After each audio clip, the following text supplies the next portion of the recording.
राजेंद्र जी, आप सुन पा रहे हैं? ताज साहब, आप मुझे सुन पा रहे हैं? जी जी। ताज साहब, क्या आप मुझे विस्तार से बताएंगे कि आज आपको जल शक्ति मंत्री ने बुलाया और क्या एश्योरेंस दिया है? इस तरह के एश्योरेंस आपको कितनी बार पहले भी मिल चुके हैं, लेकिन उन पर अमल नहीं होता है। जी ताज जी। विनोद जी, आप ये जानते थे 30-31 साल से कई मिनिस्टरों ने एश्योरेंस दिया, कई एसजी ने एश्योरेंस दिया, लेकिन आज जल शक्ति मंत्री साहब, आपकी आवाज में दिक्कत आ रही है ताज साहब, आप देखिए, क्योंकि बड़ी बात यह है कि आपने फिलहाल डेफर किया है, हड़ताल को खत्म नहीं किया है, क्योंकि आपको भी भरोसा नहीं है, क्योंकि निरंतर देखा है आपको बहुत मरतबा बहुत अलग अलग सरकारों ने आपको भरोसा दिया था कि आपको रेगुलराइज किया जाएगा, रेगुलराइज करने के साथ साथ आपकी सैलरी में भी इजाफा किया जाएगा, लेकिन हुआ नहीं। ताज साहब, आपको मेरी आवाज आ रही है? विनोद जी, आपको मेरी आवाज आ रही है? Yes yes yes. Vinod ji, आज मंत्री ने क्या एश्योरेंस दिया है आपको? देखिए, कल शाम चीफ इंजीनियर साहब का फोन आया था कि मंत्री साहब आपसे मिलना चाहते हैं, आपके मुद्दों को हल करने के लिए वो पहल कर रहे हैं, तो आपको मिलना चाहिए। तो आज सुबह हमारी उनके साथ मीटिंग हुई, जिसमें हमारे चीफ इंजीनियर साहब और 3 एससी साहबान बैठे थे। तो हमारी उनकी तरफ से गिला था कि अगर उमर साहब ने, सरकार ने रेगुलाइजेशन के लिए कमेटी बना दी है, तो आप फिर स्ट्राइक पे क्यों हो, प्रोटेस्ट क्यों कर रहे हो? तो हमने यह कहा कि सरकार और हमारे भी जो कम्युनिकेशन गैप था वो आपने दूर किया। हमारे इसके अलावा 2 मुद्दे, बड़े मुद्दे और हैं, जो 400-450 करोड़ पेंडिंग वेजेस है, और लद्दाख यूटी के रेट पे वेजेस को इन्हांस किया जाए, कि दिहाड़ी बढ़ाई जाए, हमारी तनख्वाह बढ़ाई जाए।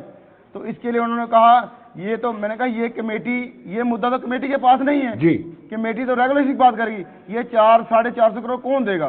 तो इस पे उन्होंने कहा ठीक है, आज ही कैबिनेट है, मैं ये सारे मुद्दे कैबिनेट में रखूंगा, और मुझे ये मालूम नहीं था कि जम्मू प्रोविंस का 400-450 करोड़ पेंडिंग है। दूसरा, हमने ये कहा कि दिहाड़ी पिछले 3 साल से बढ़ाई नहीं गई, आप परमानेंट एम्प्लॉइज को हर साल में 2 बार महंगाई बता देते हो, हमको नहीं डीए देते हो, हमें नहीं देते। उसके साथ साथ परमानेंट एम्प्लॉइज को 2.5 दिन की एक्स्ट्रा सैलरी देते हो, जो ना हमें कोई छुट्टी है उनको वीकली ऑफ देते हो। ये सारी चीजें उनमें कही कि ये मेरे हाथ में, ये मैं कैबिनेट रखे कोशिश करूंगा इसको कि 2-3 किस्तों में इसको हल किया जाए। तो हमें हमारी तरफ से कहा गया कि अगर पहले की तरह, जैसे पहले चेयरों ने हमारे साथ वादा खिलाफी की या चेयरों ने हमें गुमराह किया, तो ऐसा ना किया जाए। हम कॉल को डेफर कर रहे हैं, और जो प्रोटेस्ट है वो चलता रहेगा। ये मुझे बताइए कि इस तरह के आश्वासन आपको कितनी बार मिल चुके हैं? देखिए, हर एक चेयर से एश्योरेंस मिल चुके हैं, एलजी साहब ने एश्योरेंस दिया था, इसीलिए हमने कॉल ऑफ के कॉल डेफर की है। प्रोटेस्ट प्रोग्राम हमारा चलता रहेगा, जो कंटिन्यू हमारा प्रोटेस्ट चलता रहेगा। हमने ये कहा, अगर हमें लगा सरकार वादा खिलाफी कर रही है, हम दोबारा सड़कों पे होंगे। हमने फौज को बैरकों में बिठाया, लेकिन फौज सोई नहीं है, हम जागते रहे हैं। पिछले 30-31 साल से कई लोग आए, कई मिनिस्टर आए, कई ऑफिसर आए, जिन्होंने वादा किया और वादा पूरा नहीं किया।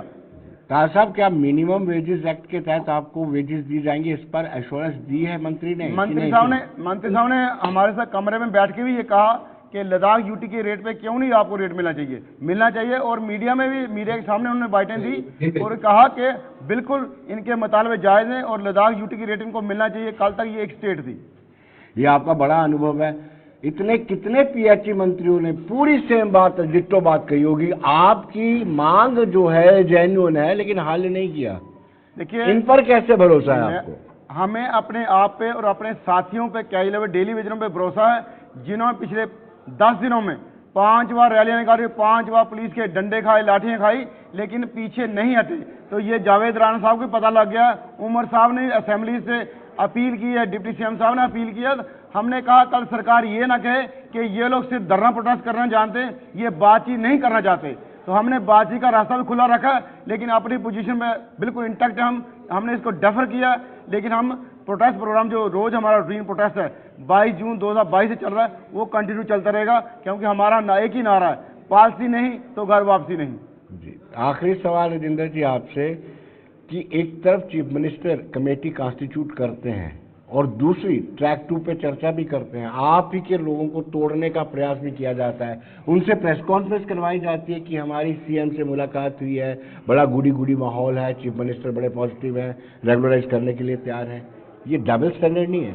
देखिए, जो आज हमारी मीटिंग हुई मंत्री साहब से, मंत्री साहब ने एश्योर किया, अगर आप चाहते हो मैं आपको चीफ मिनिस्टर साहब से पास ही ले चलूंगा, और कमेटी को भी उन्होंने फ़ोन करके कहा, जो कमेटी रेगुलेशन की बनी है, कि आप आज अगर श्रीनगर कल या परसों इनको बुला के इनके साथ मीटिंग करके इनके जितने मुतालबे हैं, जितनी डिमांड्स है रेगुलेशन के प्रति, जो ये राय दे सकते हैं, इनकी एडवाइस लेके एक जल्दी पॉलिसी। और उन्होंने ये भी कहा, जरूर नहीं है कमेटी 6 महीने लगाए, कमेटी 3 महीने के बाद भी रिपोर्ट दे सकती है। हम ये उमर साहब से कहेंगे, कमेटी को कह दिया जाए कि रिपोर्ट जल्दी दी जाए। साहब, आपने अपना दुखड़ा किस किस को नहीं सुनाया है?